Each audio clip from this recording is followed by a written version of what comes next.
കാറ്റത്ത് കിളിക്കൂടിൻ്റെ വരാനിരിക്കുന്ന ഒരു എപ്പിസോഡിൻ്റെ പ്രമോ വിശേഷങ്ങളിലേക്ക് എല്ലാവർക്കും സ്വാഗതം. വീഡിയോ ആദ്യമായി കാണുകയാണെങ്കിൽ സപ്പോർട്ട് ചെയ്ത് സബ്സ്ക്രൈബ് ചെയ്ത് ലൈക്ക് ചെയ്യാൻ മറക്കല്ലേ. നിധിയെ വീട്ടിലേക്ക് തിരികെ കൊണ്ടുവരാനായി സുധീഷ് വീണ്ടും ശ്രമിക്കുകയാ. ഓഫീസ് കഴിഞ്ഞിറങ്ങി ഓരോന്ന് സംസാരിച്ച് ദിവ്യയും നിധിയും റോഡിലൂടെ നടന്നു പോകുമ്പോഴായിരുന്നു പുറകെ ചെന്ന് സുധീഷ് എന്ന് വിളിക്കുന്നത്. അത് ശ്രദ്ധിക്കുന്ന ദിവ്യയും നിധി പുറകെ ഒരു പൂവാലം വരുന്നുണ്ട്, തിരിഞ്ഞു നോക്കല്ലേ. തിരിഞ്ഞു നോക്കിയ അവൻ അതൊരു വളമാവും. ഇവനെയൊക്കെ ഉണ്ടല്ലോ എന്ന് പറഞ്ഞ റോഡിൽ നിന്ന് ഒരു കല്ലെടുത്ത് എറിയാൻ തുടങ്ങുമ്പോഴേക്കും സുധീഷിനെയാണ് കാണുന്നത്. ദിവ്യ നിധിയെ വിളിച്ച് അവനെ കാണിച്ചു കൊടുക്കുന്നുണ്ട്. അവനെ പൂവാലിനെന്ന് വിളിച്ചതിന് ദിവ്യ നിധിയോട് സോറി പറയേ. സാരമില്ല, അത് വിട്ടേക്കെന്ന് പറഞ്ഞ് ദേഷ്യത്തോടെ അവൾ സുധീഷിനെ നോക്കുമ്പോഴേക്കും ഇവളിനി ആളെ വെച്ച് എന്നെ അടിക്കോ, നിൽക്കണോ അതോ പോണോ എന്നൊക്കെ അവൻ പരിഭ്രമത്തോടെ ആലോചിച്ചുകൊണ്ട് നിൽക്കുമ്പോഴാണ് ദിവ്യയോട് ഒരു മിനിറ്റ് താൻ സംസാരിച്ചിട്ട് വരാമെന്ന് പറഞ്ഞ് സുധീഷിന്റെ അടുത്തേക്ക് ചെല്ലുന്നുണ്ട്. അവൾ ദേഷ്യത്തോടെ എന്ത് വേണം സുധീഷിന് എന്ന് ചോദിക്കേ. താൻ ചെയ്ത തെറ്റുകൾ വീണ്ടും ഏറ്റു പറഞ്ഞ് മാപ്പ് അപേക്ഷിച്ച് വീട്ടുകാർക്കും നിധിക്കും ഇടയിലുള്ള സ്നേഹത്തെക്കുറിച്ചെല്ലാം ഓർമ്മിപ്പിച്ച് വീട്ടിലെ അവസ്ഥ തീരെ മോശമാണെന്നൊക്കെ പറഞ്ഞ് നിധിയോട് വീട്ടിലേക്ക് തിരികെ വരാനായി ആവശ്യപ്പെടുന്നുണ്ട്. താൻ ചെയ്ത തെറ്റിന് താൻ വേണമെങ്കിൽ ശിക്ഷ അനുഭവിച്ചോളാമെന്നും തന്റെ വീട്ടിലുള്ളവരെല്ലാം പാവങ്ങളാണെന്നും താൻ വീട് വിട്ടു പോകണമെങ്കിൽ അതും പറഞ്ഞാൽ മതി.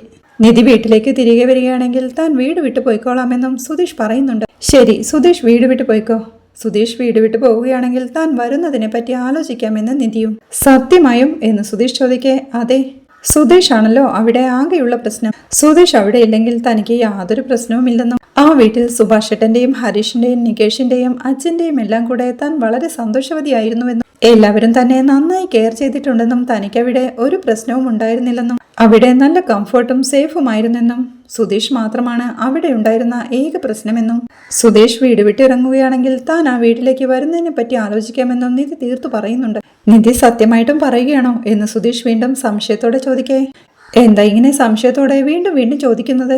അപ്പോ വീട് വിട്ട് പോയിക്കോളാമെന്ന് പറഞ്ഞത് കള്ളമായിരുന്നല്ലേ എന്ന് നിധിയും ചോദിക്കുന്നുണ്ട്. അതൊന്നുമല്ല, നിധി വീട്ടിലേക്ക് തിരികെ വരാമെന്ന് പറഞ്ഞല്ലോ, പിന്നെ എനിക്കെന്ത് പ്രശ്നം?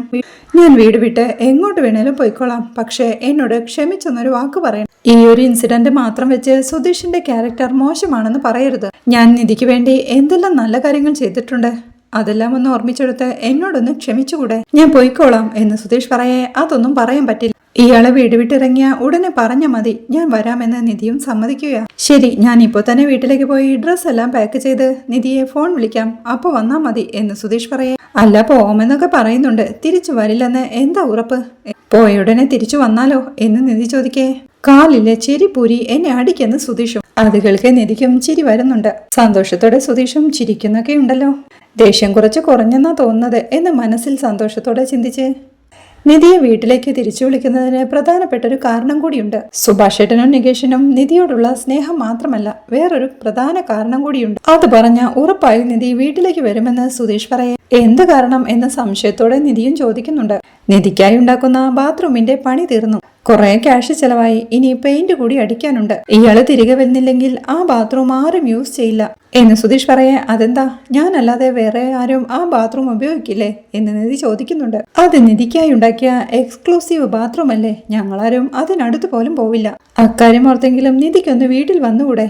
ഇതിനേക്കാളും വലിയൊരു കാരണം വേണോ എന്ന് സുധീഷ് ചോദിക്കുന്നത് കേൾക്കെ നിധിയും പൊട്ടിച്ചിരിക്കുകയാ. അത് കണ്ട് സന്തോഷത്തോടെ ഒന്ന് ചിരിച്ചു എന്ന് മനസ്സിൽ പറഞ്ഞ് പ്ലീസ് നിധി, ഇതെല്ലാം ഒന്ന് മനസ്സിൽ വെച്ച് നന്നായി ഒന്ന് ആലോചിക്കുന്ന സുധീഷ് പറയേ. ഇക്കാരണം കൊണ്ടൊന്നും വീട്ടിലേക്ക് വരാനാവില്ല. സുധീഷ് വീട് വിട്ടിറങ്ങിയിട്ട് എന്നെ ഫോണിൽ വിളിക്കുക, അപ്പൊ വീട്ടിലേക്ക് വരുന്നതിനെ കുറിച്ച് ആലോചിക്കാമെന്ന് പറഞ്ഞ് അപ്പുറത്തുനിന്ന് മാറി നിന്ന് ഫോൺ വിളിക്കുന്ന ദിവ്യയെയും കൂട്ടിക്കൊണ്ട് നിധി ഹോസ്റ്റലിലേക്ക് പോവുകയാ. അവളുടെ മുഖത്തുള്ള ചിരി കണ്ട് എല്ലാം ഓക്കെ ആയോ എന്ന് ദിവ്യ ചോദിക്കുന്നുണ്ട്. ചിരിയുടെ അവളും ഓക്കെ ആയി എന്ന് പറയുകയാ. അവൾ പോകുന്നത് നോക്കി നിൽക്കുന്ന സുധീഷും മനസ്സിൽ ചിന്തിക്കുന്നുണ്ട്, അവൾക്ക് എന്നോടുള്ള ദേഷ്യം കുറഞ്ഞ ഉറപ്പായും തിരിഞ്ഞു നോക്കുമെന്ന്.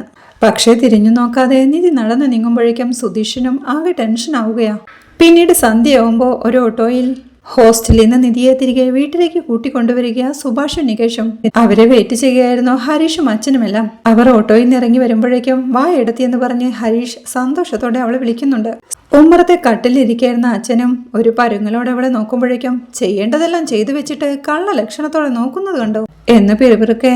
അവൾ എന്നെ വിടുന്ന ലക്ഷണമില്ലല്ലോ എന്ന് പറഞ്ഞ അച്ഛനും പരുങ്ങലോടെ ഇരിപ്പാ. എന്താ മോളെ, എന്താ പറയുന്നേ എന്ന് സുഭാഷേട്ടൻ ചോദിക്കേ. അല്ല സുഭാഷേട്ടാ, വീട്ടിൽ കുറെ തൊരപ്പൻ എലികളുണ്ടെന്ന് പറയുകയായിരുന്നു എന്ന് നിധിയും.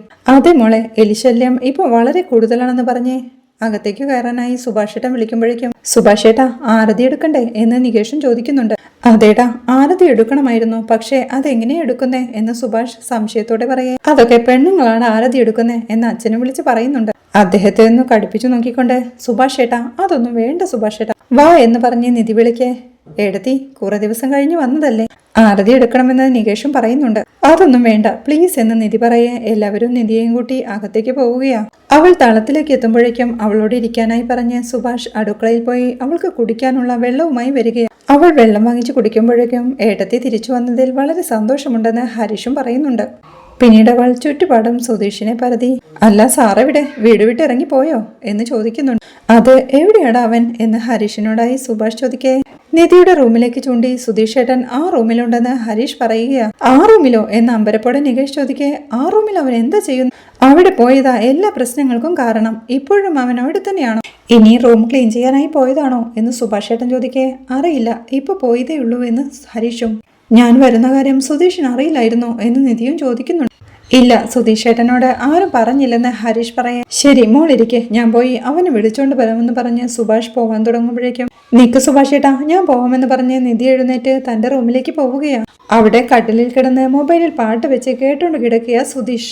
ആസ്വദിച്ച് താളം പിടിച്ച് പാട്ട് കേട്ട് കിടക്കുന്ന സുധീഷിനെ കൈയും കെട്ടി നോക്കി നിൽപ്പാൻ നിധിയും. സുഭാഷും പരിഭ്രമത്തോടെ നികേഷിനോടായി പറയുന്നുണ്ട്. എന്താടാ അവൻ ഈ കാണിക്കുന്നത്? അവൾ ഇനിയും ദേഷ്യപ്പെട്ട് തിരിച്ചു പോകുമോ എന്ന് പറയാ. സുധീഷ് ഏട്ടൻ എന്തിനാ ഇങ്ങനെയെല്ലാം ചെയ്യുന്നതെന്ന് നികേഷും ടെൻഷനോടെ ചോദിക്കുന്നുണ്ട്. അങ്ങനെ പാട്ടിന് താളം പിടിക്കുന്നതിനിടയിലാണ് സുധീഷ് തന്റെ മുന്നിൽ കൈയും പിണച്ചു കെട്ടി നിൽക്കുന്ന നിധിയെ കാണുന്നത്. ഒരു ഞെട്ടലോടെ അവൻ എഴുന്നേറ്റുകൊണ്ട് ഇത് സ്വപ്നമാണോ എന്ന് പിറപിറത്ത് വീണ്ടും തന്റെ കണ്ണു തിരുമ്മി നോക്കുമ്പോഴേക്കും മുന്നിൽ ദേഷ്യത്തോടെ നോക്കി നിൽക്കുന്ന നിധിയെ കാണുന്നുണ്ട്. ഇനിയിപ്പോ ഇതെന്റെ തോന്നലാണോ എന്ന് സുധീഷ് വീണ്ടും പിറപിറക്കെ. ഹലോ, ഞാൻ തിരിച്ചു വന്നു എന്ന് നിധിയും പറയുകയാണ്. തോന്നലാണെങ്കിൽ ഇങ്ങനെ സംസാരിക്കുമോ എന്ന് സുധീഷ് അമ്പരപ്പോടെ പറയുമ്പോഴേക്കും റൂമിലേക്ക് ടെൻഷനോടെ നോക്കി നിൽക്കുന്ന സുഭാഷേട്ടനെ കണ്ട് സുഭാഷേട്ടാ ഞാൻ പോയി നോക്കാമെന്ന് പറഞ്ഞ് നികേഷും അകത്തോട്ട് കയറി പോവുകയാ. നികേഷ് അകത്തേക്ക് കയറി ചെന്ന് സുധീഷേട്ടൻ എന്താ ഈ റൂമിൽ ചെയ്യുന്നത്? ഏട്ടത്തി തിരിച്ചു വന്നത് കണ്ടില്ലേ? ഏടത്തിയുടെ റൂമിൽ സുധീഷേട്ടൻ എന്താ ചെയ്യുന്നേ എന്ന് ചോദിക്കുന്നതിലേക്ക് എന്ത് തിരിച്ചു വന്നെന്നോ എന്നമ്പരപ്പോടെ ചോദിച്ചുകൊണ്ട് എഴുന്നേറ്റ് അവൻ തലകറങ്ങി ആ കട്ടിലേക്ക് വീഴുകയാ. സുധീഷേട്ടാ എന്ന് നികേഷ് ഉറക്കി വിളിക്കേ. സുധീഷും ഒരു ഞെട്ടലോടെ വീണ്ടും എഴുന്നേൽക്കേ. എന്താ സുധീഷേട്ടാ ഈ കാണിക്കുന്നത് എന്ന് നികേഷ് ചോദിക്കേ. അതാ ഷോക്കില് തലകറക്കം വന്നതാണെന്ന് സുധീഷും.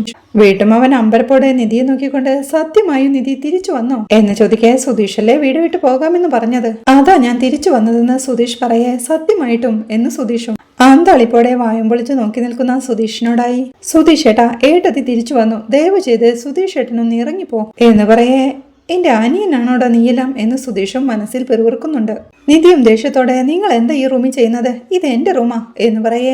സുധീഷും കൈകൂപ്പിക്കൊണ്ട് അയ്യോ മാഡം തിരിച്ചു വരുമെന്ന് എനിക്ക് സത്യമായിട്ടും അറിയില്ലായിരുന്നു. തളത്തിലിരുന്നപ്പോ എന്നോടാരും പറഞ്ഞതുമില്ല. എനിക്കിപ്പോ ലൈസൻസുമില്ല, ജോലിയുമില്ല, പുറത്തുപോയി ഒരു ജോലി ചെയ്യാനും പറ്റില്ല. ആ ടെൻഷനിൽ ഇവിടെ കിടന്ന് പാട്ട് കേൾക്കുകയായിരുന്നു മാഡം.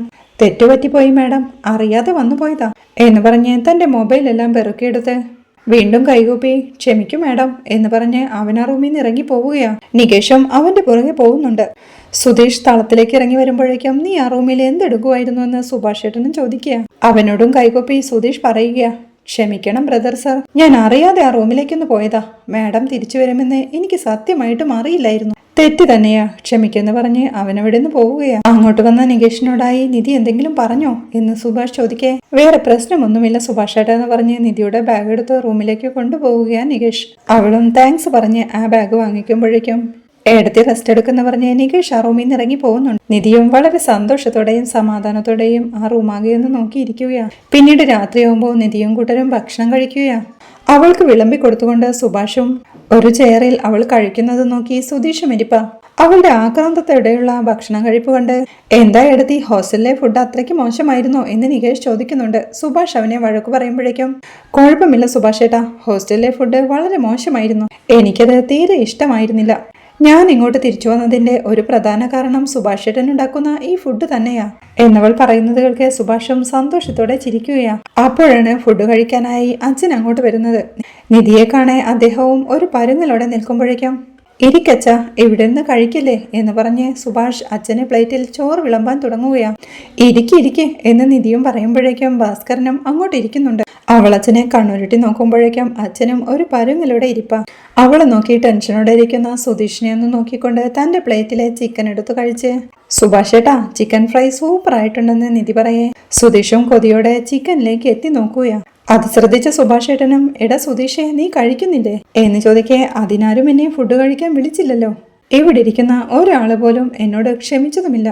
ഇത്രയും പേരുള്ള വീട്ടിൽ ആരും സംസാരിക്കാനില്ലാതെ തനിച്ച് എത്ര ദിവസം ഞാനിരുന്നു എന്ന് സുധീഷ് പറയുമ്പോഴേക്കും നിധി ഒരു തുമ്മലോടെ, ഈ പച്ചമുളക് ഇങ്ങനെയാ കഴിക്കുന്നതിനിടയിൽ ചുമ്മാ വന്ന് ഡിസ്റ്റർബ് ചെയ്തുകൊണ്ടിരിക്കും അല്ലേ സുഭാഷ് ഏട്ടാ എന്ന് ചോദിക്കുന്നവർക്ക് ഹരീഷും നികേഷും പരസ്പരം നോക്കി ചിരിക്കുന്നുണ്ട്. തനിക്കിട്ട് കൊള്ളിച്ചാണ് പറഞ്ഞതെന്ന് മനസ്സിലായ സുധീഷും, മനസ്സിലായി, എന്നെ കൊള്ളിച്ച് പറഞ്ഞതാണെന്ന് എനിക്ക് മനസ്സിലായി എന്ന് പറയേ. പച്ചമുളകിന്റെ കാര്യമാ പറഞ്ഞതെന്ന് നിധിയും. അത് വിട്ടേക്ക്, വന്നിരുന്ന് കഴിക്കെന്ന് പറഞ്ഞ് സുഭാഷ് അവനൊരു പ്ലേറ്റ് എടുത്ത് ചോറ് വിളമ്പാൻ തുടങ്ങുമ്പോഴേക്കും അവൻ സുഭാഷ് ഏട്ടനെ തടഞ്ഞ്, അത് വേണ്ട സുഭാഷ് ഏട്ടാ, ഞാൻ പിന്നീട് കഴിച്ചോളാം എന്ന് പറയേ. നിധിയും ചോദിക്കുന്നുണ്ട്, അല്ല എപ്പോഴാ വീട് വിട്ട് പോകുന്നെന്ന്.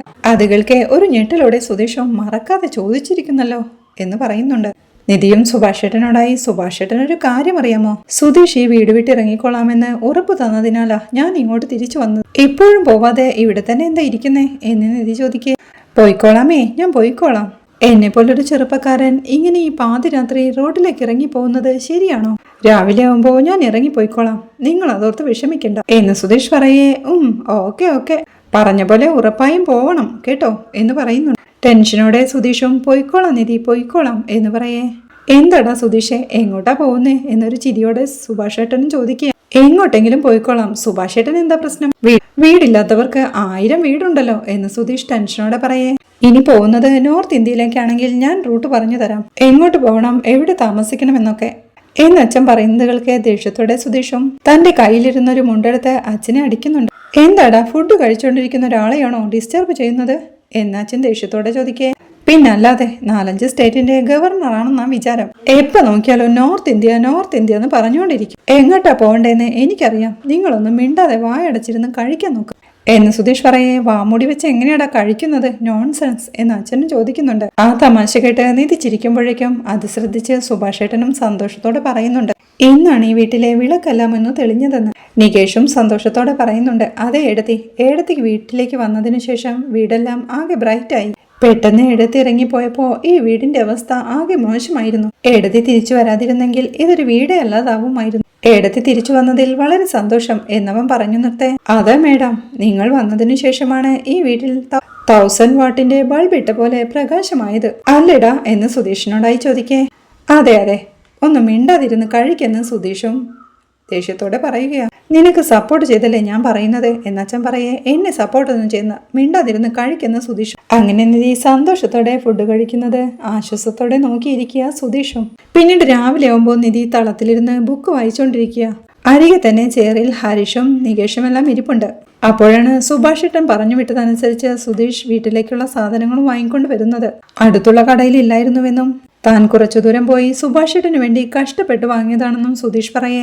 അത് വീട്ടിലുള്ളവർക്കെല്ലാം വേണ്ടി കഴിക്കാൻ തന്നെയല്ലേ? സുഭാഷ് ഏട്ടൻ ദിവസവും ഈ വീട്ടിൽ ഫുഡ് ഉണ്ടാക്കുന്നുണ്ടല്ലോ, അത് സുധീഷിന് വേണ്ടി മാത്രമാണെന്ന് പറയുന്നുണ്ടോ എന്നൊക്കെ നിധി ചോദിക്കുന്നതിൽക്കെ, അയ്യോ ഏട്ടനോടുള്ള സ്നേഹം നിറഞ്ഞൊഴുകുകയാണല്ലോ, നിധി തിരിച്ചു വന്നത് ഓർമ്മയില്ലാതെ പറഞ്ഞു പോയതാ എന്ന് പറഞ്ഞവൻ ഒരു ചെയറിലേക്ക് ഇരിക്കുമ്പോഴേക്കും അവിടെ സന്തോഷത്തോടെ ഇരിക്കുന്ന നികേഷിനെ കണ്ട്, നികേഷേ ഇപ്പൊ നിന്റെ പനിയെല്ലാം മാറിയോ എന്ന് ചോദിക്കുന്നുണ്ട്. ഏടത്തി തിരിച്ചു വന്നപ്പോഴേ ഞാൻ നോർമലായില്ലേ എന്ന് നികേഷ് പറയേ. അത്രയ്ക്ക് കടുത്ത പനിയായിരുന്നല്ലോ നിനക്ക് എന്ന് സുധീഷും ചോദിക്കുന്നുണ്ട്. നികേഷേ നീ നോർമലായില്ലേ എന്ന് നിധി ചോദിക്കേ. ഞാൻ നോർമലായി എടുത്തി, ഒരു പുതിയ എനർജി കിട്ടിയ പോലെയുണ്ട് എന്ന് നികേഷും.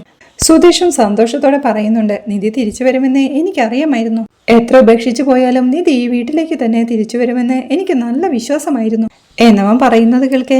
എത്ര കോൺഫിഡന്റ് ആയിട്ടാ സുധീഷ് ഏട്ടൻ സംസാരിക്കുന്നതെന്ന് ഹരീഷ് നികേഷിനോട് പറയേ. അവനും ചിരിക്കുക.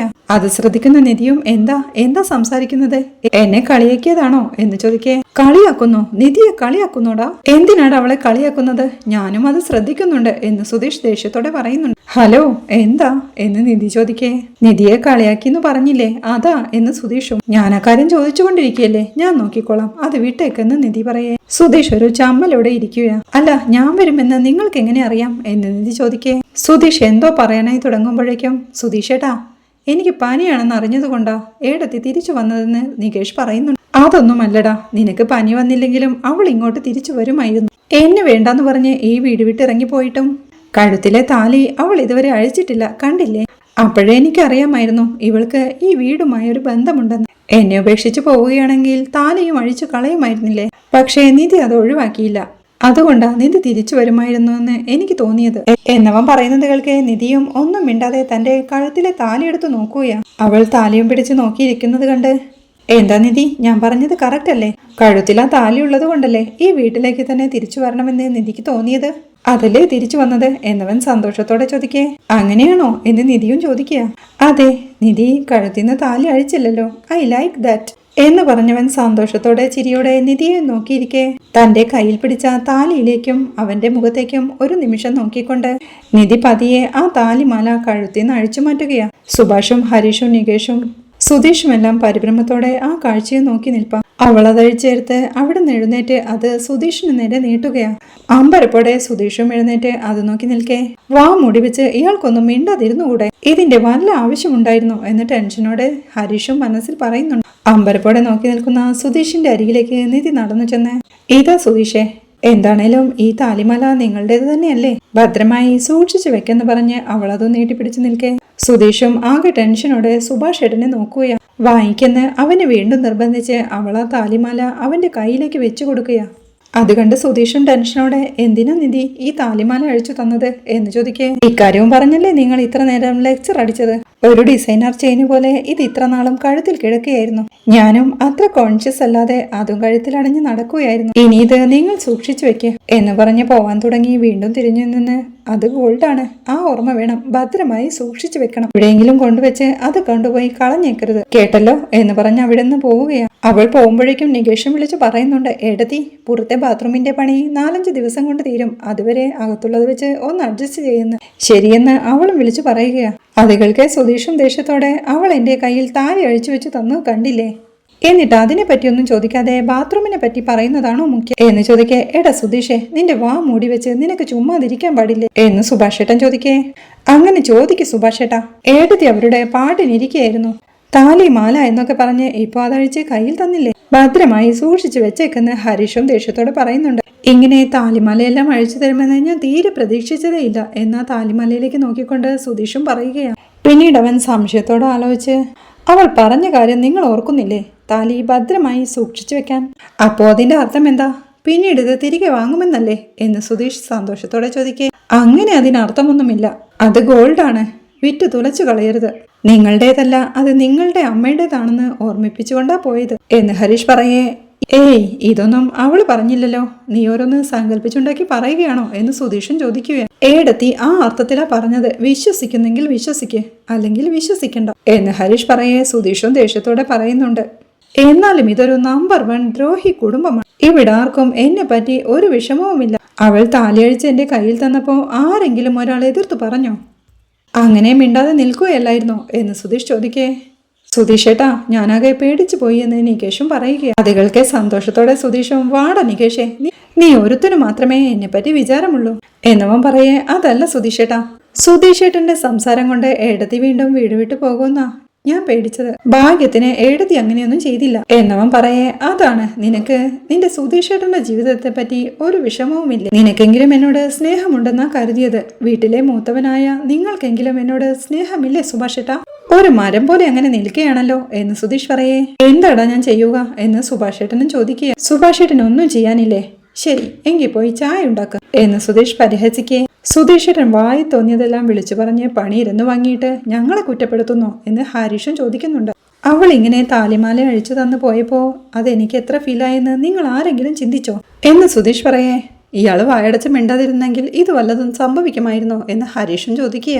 അത് കേൾക്കെ സുധീഷും, ആരും എനിക്ക് വേണ്ടി അവളോട് സംസാരിക്കാൻ പോവരുത്. ആ താലി തന്റെ കഴുത്തിലേക്ക് കിടന്ന് അവൾ തന്നെ എന്നോട് പറഞ്ഞു വരുന്ന ഒരു ദിവസം വരും. എഴുതി വെച്ചോ, അന്ന് ഞാൻ കണ്ടോളാം എല്ലാവരെയും എന്ന് പറഞ്ഞ് സുധീഷ് അവിടെ നിന്നിറങ്ങി ഉമ്മറത്തേക്ക് വന്ന് ടെൻഷനോടെ ആ താലി ഉയർത്തിപ്പിടിച്ച് നിധിയത് കഴുത്തി നഴിച്ചെടുക്കുന്നതും തന്റെ കയ്യിലേക്ക് വെച്ചു തരുന്നതുമെല്ലാം ഓർക്കെ താലി അഴിച്ചു തന്ന എല്ലാം കഴിഞ്ഞു എന്നാണോ അർത്ഥം? ഇതിനി നിധിയുടെ കഴുത്തിൽ കിടക്കും വരെ എന്റെ കഴുത്തിൽ കിടക്കട്ടെ എന്ന് പറഞ്ഞ് സുധീഷ് ആ താലിമാലയും കഴുത്തിലിട്ടുകൊണ്ട് പുറത്തോട്ടിറങ്ങി പോവുകയാ. നിധി താലി അഴിച്ചു നൽകിയത് സുധീഷിനെ ആകെ സങ്കടമാവുന്നുണ്ട്. സങ്കടത്തോടെ അവൻ ഹരീഷിന്റെ വർക്ക്ഷോപ്പിലിരുന്ന് നിധി താലി അഴിച്ചു നൽകിയ കാര്യങ്ങളെല്ലാം വീണ്ടും ഓർത്തെടുക്കുകയാ. എങ്ങനെ ഇങ്ങനെ ചെയ്യാൻ തോന്നി എന്നൊക്കെ സുധീഷ് ടെൻഷനോടെ പറയുന്നത് കേൾക്കെ അത് ശ്രദ്ധിക്കുന്ന ടിറ്റോയും കുറെ നേരമായല്ലോ സുധീഷേട്ട എങ്ങനെ പറയുന്നു, എന്ത് ചെയ്ത കാര്യമാ പറയുന്നേ എന്ന് ചോദിക്കുന്നുണ്ട്. നിധി താലി അഴിച്ചു കയ്യിൽ തന്നെന്ന് സുധീഷ് പറയേ അത്രയേ ഉള്ളൂ എന്ന് ടിറ്റോയും. എന്താ അത്രയേ ഉള്ളൂ എന്ന്? കല്യാണം കഴിഞ്ഞൊരു പെണ്ണ് താലി കഴുത്തിൽ നിന്ന് അഴിക്കാൻ പാടുണ്ടോ? അതെനിക്ക് എത്ര പ്രയാസമായി എന്നറിയോ എന്നൊക്കെ ചോദിച്ച് സുധീഷ് ടെൻഷനോടെ ഇരിക്കുമ്പോഴേക്കും ഹരീഷേട്ടാ എന്താ സംഭവം എന്ന് ടിറ്റോ ഹരീഷിനോടായി ചോദിക്കുന്നുണ്ട്. കുറച്ച് വിട്ടേക്ക്, അത് കുറച്ചു സമയം കഴിയുമ്പോൾ റെഡി ആയിക്കോളുമെന്ന് ഹരീഷ് പറയേ ടിറ്റോ തന്റെ ജോലിയിലേക്ക് തിരികുകയാണ്. അപ്പോഴാണ് നീതു അങ്ങോട്ട് വരുന്നത്. സുധീഷിനെ കണ്ട് ആകെ ദേഷ്യത്തോടെ സുധീഷേട്ടൻ ഇവിടെ ഉണ്ടായിരുന്നു, ഇതറിയാതെയാ ഞാൻ ഇങ്ങോട്ട് വന്നതെന്ന് അവൾ പറയേ. സുധീഷ് അത് മൈൻഡ് ചെയ്യാതെ ടെൻഷനോടെ കിടക്കണ കണ്ട് ഇത് വലിയ അതിശയമാണല്ലോ, എന്നെ കണ്ടാലേ ഓടിച്ചു വിടുന്നയാളാണല്ലോ, ഇപ്പോഴെന്തു പറ്റിയെന്നൊക്കെ നീതു ചോദിക്കുന്നുണ്ട്. പാവം സുധീഷേട്ടൻ ആകെ ടെൻഷനില്ല എന്ന് ടിറ്റോ പറയേ. ഓ അങ്ങനെയാണോ എന്ന് ചോദിച്ച് നീതു പ്രണയത്തോടെ ഹരീഷിന്റെ അരികിലേക്ക് ചെന്നിരുന്ന് അവനോട് മിണ്ടാനായി ശ്രമിക്കുന്നുണ്ടെങ്കിലും അവനവളെ മൈൻഡ് ചെയ്യാതെ ജോലി ചെയ്യാൻ തുടങ്ങുകയാണ്. അവൾ അവനെ തോണ്ടി വിളിക്കുമ്പോഴേക്കും നിനക്ക് ചുമ്മാതിരിക്കാൻ പാടില്ലേ എന്ന് ഹരീഷ് ചോദിക്കേ. ദേഷ്യമാണോ എന്ന് നീതുവും ചോദിക്കുന്നു. എന്താ അടി ഉണ്ടാക്കാൻ വന്നതാണോ എന്ന് ഹരീഷ് ചോദിക്കേ. ഇന്നിവിടെ വേറൊരു ലേഡീസും ഇല്ലല്ലോ, പിന്നെന്തിനാ വഴക്കുണ്ടാക്കുന്നതെന്ന് നീതുവും ചോദിക്കുക. അപ്പോഴാണ് ടിറ്റോ പറയുന്നത് അന്ന് വന്നത് കോളേജിലെ ഒരു പ്രൊഫസർ ആയിരുന്നു എന്ന്. അതറിയാതെ അന്ന് എന്തൊക്കെയാ വഴക്കുണ്ടാക്കിയത് എന്ന് ചോദിക്കുക. അതെല്ലാം ഹരീഷ് എന്നോട് പറഞ്ഞു, എനിക്കതൊന്ന് കണ്ടപ്പോ പോസസീവായി. ഗേൾഫ്രണ്ട് പോസസീവായ നിങ്ങൾ സന്തോഷിക്കണം, നിങ്ങളെ ആർക്കും വിട്ടുകൊടുക്കില്ലെന്നോർത്ത് സന്തോഷമായിരിക്കും എന്നൊക്കെ നീതു പറയുന്നത് കേൾക്കെ. എന്താ നീതു, ഹരീഷേട്ടൻ അങ്ങനെയുള്ള ആളാണോ? ഹരീഷേട്ടനെയാണോ നീ സംശയിച്ചതെന്ന് ടിറ്റോ ചോദിക്കേ. അതല്ല ടിറ്റോ, സുധീഷിനെ പോലെ ഇങ്ങനെ എപ്പോഴും സംസാരിച്ചു കൊണ്ടിരിക്കുന്നയാളെ സംശയിക്കേണ്ട കാര്യമേ ഇല്ല, ഇങ്ങനെ ബലം പിടിച്ചിരിക്കുന്നവരെയാ സംശയിക്കേണ്ടത് എന്നവൾ പറയുന്നത് കേൾക്കെ സുധീഷും നീതുവിന് എന്നെ മനസ്സിലാക്കാൻ കഴിയും, പക്ഷെ അവൾക്ക് എന്നെ മനസ്സിലാവുന്നില്ല എന്നവൻ ടെൻഷനോടെ പറയുന്നു. ആരാ സുധീഷേട്ടനെ മനസ്സിലാക്കാത്തതെന്ന് നീതു ചോദിക്കേ. ടിറ്റോയും പറയുകയാ, അതോ വേറൊന്നുമല്ല നീതു, നിധിയെടുത്തി താലി അഴിച്ച് സുധീഷേട്ടന്റെ കയ്യിലേക്ക് കൊടുത്തു, അതിന്റെ ടെൻഷൻ കൊണ്ട് പറയുന്നതാണെന്ന്. നിങ്ങൾ തമ്മിൽ വഴക്കുണ്ടായോ എന്ന് നീതു ചോദിക്കേ. വഴക്കുണ്ടായെന്ന് തന്നെ അങ്ങ് വിചാരിച്ചോ എന്ന് സുധീഷും. ഏടത്തി തിരിച്ചു വന്നു എന്നാണല്ലോ കേട്ടത്, അപ്പോഴേക്കും വഴക്കായോ എന്ന് നീതു ചോദിക്കുന്നത് കേൾക്കെ. എന്റെ വീട്ടിലെ കാര്യങ്ങളെ കുറിച്ചെല്ലാം അപ്ഡേറ്റഡ് ആണല്ലോ എന്ന് ഹരീഷും ചോദിക്കുന്നുണ്ട്. ഒന്ന് മിണ്ടാതെ നിൽക്ക് ഹരീഷെ, ഞങ്ങൾ സംസാരിച്ചുകൊണ്ടിരിക്കുന്നത് കണ്ടില്ല, പറ സുധീഷേട്ടാ എന്താ കാര്യമെന്ന് ചോദിക്കേ. നീതു പറഞ്ഞത് കറക്റ്റ് തന്നെയാ, അവൾ തിരിച്ച് വീട്ടിലേക്ക് വന്നു, പക്ഷേ ചെറിയൊരു വഴക്കിനെ തുടർന്ന് അവൾ താലി അഴിച്ചു തന്നു എന്ന് സുധീഷ് ടെൻഷനോടെ പറയേ. അതിന് സുധീഷേട്ടൻ എന്തിനാ ഇങ്ങനെ ടെൻഷൻ ആവുന്നതെന്ന് നീതു താലിയുടെ മഹത്വത്തെ കുറിച്ച് പറഞ്ഞ് അത് എത്ര സ്നേഹത്തോടെയാണ് താൻ അവളുടെ കഴുത്തിൽ കെട്ടിയതെന്നും അത് അഴിച്ചു മാറ്റിയ അവൾക്ക് തന്നെ വേണ്ടെന്നുമല്ലേ അർത്ഥമെന്ന് സുധീഷ് ടെൻഷനോടെ ചോദിക്കേ. വഴക്കിനിടയിൽ ഇതെല്ലാം സാധാരണമാണെന്നും അതോർത്ത് സുധീഷേട്ടൻ എന്തിനെങ്ങനെ ഫീൽ ആവുന്നതെന്നും ഇപ്പോഴത്തെ പെൺകുട്ടികളൊന്നും താലി അങ്ങനെ കഴുത്തിൽ അണിയാറില്ലെന്നും എന്റെ കസിൻ പോലും എന്തെങ്കിലും ഫംഗ്ഷൻ ഉണ്ടാവുമ്പോഴേ താലി ഇടാറുള്ളൂ എന്നും ദമ്പതികൾ തമ്മിലുള്ള പരസ്പര വിശ്വാസമാണ് ആവശ്യമെന്നും നീതു പറയുന്നുണ്ട്. ഏടത്തി താലി തിരികെ വാങ്ങി കഴുത്തിലിട്ട് നിങ്ങൾ സന്തോഷത്തോടെ ജീവിക്കാൻ ഞാനൊരു വഴി പറഞ്ഞു തരട്ടെ എന്നവൾ ചോദിക്കേ. എന്താ പറ എന്ന ആകാംക്ഷയോടെ സുധീഷും പറയുന്നുണ്ട്. ഇനി മുതൽ ഈ നീതു കടയിലേക്ക് വരുമ്പോ എന്നെ അപമാനിക്കുകയോ ദേഷ്യപ്പെടുകയോ ചെയ്യാതെ സ്നേഹത്തോടെ പെരുമാറണം. ഇങ്ങനെയൊക്കെ ചെയ്ത ഹസ്ബൻഡ് വൈഫ് റിലേഷൻ സ്ട്രോങ് ആയിരിക്കും. എന്താ ചെയ്യില്ലേ എന്ന് നീതു ചോദിക്കേ. സുധീഷ് ദേഷ്യത്തോടെ അവള് വഴക്കു പറയുന്നുണ്ട്. അങ്ങനെ അവർ രണ്ടുപേരും കൂടി ബഹളമുണ്ടാക്കുമ്പോഴേക്കും ഹരീഷ് ദേഷ്യത്തോടെ അതിലിടപെട്ട് അവരുടെ വഴക്കു നിർത്തുന്നുണ്ട്. ഒന്ന് നിർത്തുന്നുണ്ടോ? ഇങ്ങനെ എല്ലായിടത്തും വഴക്കും ബഹളവും ഉണ്ടാക്കിയാൽ അത് റെഡിയാക്കാൻ എന്നെ കൊണ്ടാവില്ല എന്ന് ഹരീഷ് ദേഷ്യത്തോടെ പറയേ. നീ വാ ഹരീഷെ, നമുക്ക് പോയൊരു ചായ കുടിച്ചിട്ട് വരാമെന്ന് പറഞ്ഞ് നീതു വിളിക്കുന്നുണ്ട്. തനിക്ക് ജോലിയുണ്ടെന്ന് ഹരീഷ് പറയേ. ജോലി എപ്പോഴും ഉള്ളതല്ലേ, ചായ കുടിച്ചിട്ട് ജോലി ചെയ്യാമെന്ന് പറഞ്ഞ് നീതു അവനെ പിടിച്ചു വലിച്ചുകൊണ്ട് ചായ കുടിക്കാനായി കൊണ്ടുപോവുക. അവർ പോകുന്നത് നോക്കി ആകെ ടെൻഷനോടെ ഇരിപ്പാ സുധീഷും. ഇത്രയുമാണ് ഈ എപ്പിസോഡിലെ വിശേഷങ്ങൾ. വീഡിയോ ഇഷ്ടമായാൽ സപ്പോർട്ട് ചെയ്ത് സബ്സ്ക്രൈബ് ചെയ്ത് ലൈക്ക് ചെയ്യാൻ മറക്കല്ലേ.